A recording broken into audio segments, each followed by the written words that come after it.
Summer vacation start हो गई थी और सोनू को इतनी धूप में गार्डन में खेलने जाना था। कड़ी धूप की वजह से मोनू ने उसे मना कर दिया, बट सोनू बहुत जिद्दी थी। वो अकेले ही निकल पड़ी। फिर उसके पीछे पीछे मोनू को भी भागना पड़ा।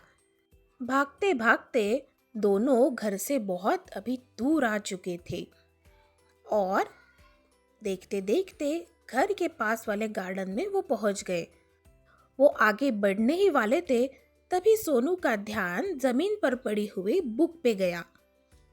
मोनू ने उसे कहा था कि उसे छुओ मत, लेकिन सोनू ने उसे छूने के बाद वो बुक ओपन हो गई और उस बुक में कुछ जादू था।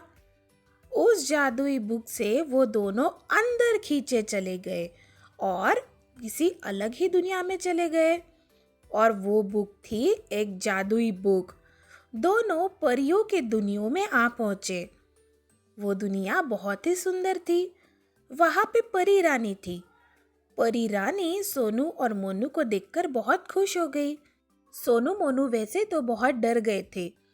उन्होंने सब सच्ची कहानी परी को बता दी और परी ने उन्हें पूरी परियों की दुनिया दिखाई। पहले तो परी ने उन्हें दिखाया कॉटन कैंडी का लैंड।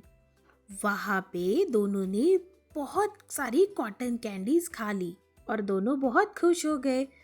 फिर परी ने उन्हें अपने सबसे नन्ही सी और शरारती बेबी एंजल से मिलाया।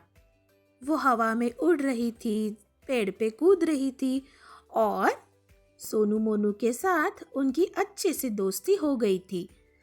फिर उन्होंने दिखाया उनका मैजिक लैंड। वहाँ पे बहुत सारी परियां बैठी हुई थी और वहाँ पे यूनिकॉर्न भी था। सोनू मोनू बहुत खुश हो गए थे क्योंकि अभी तक उन्होंने यूनिकॉर्न की स्टोरियाँ बस किताबों में ही पढ़ी थी और वहाँ पे सब परियां अपना जादू दिखा रही थी। सोनू और मोनू को अपनी आंखों पे विश्वास ही नहीं हो रहा था।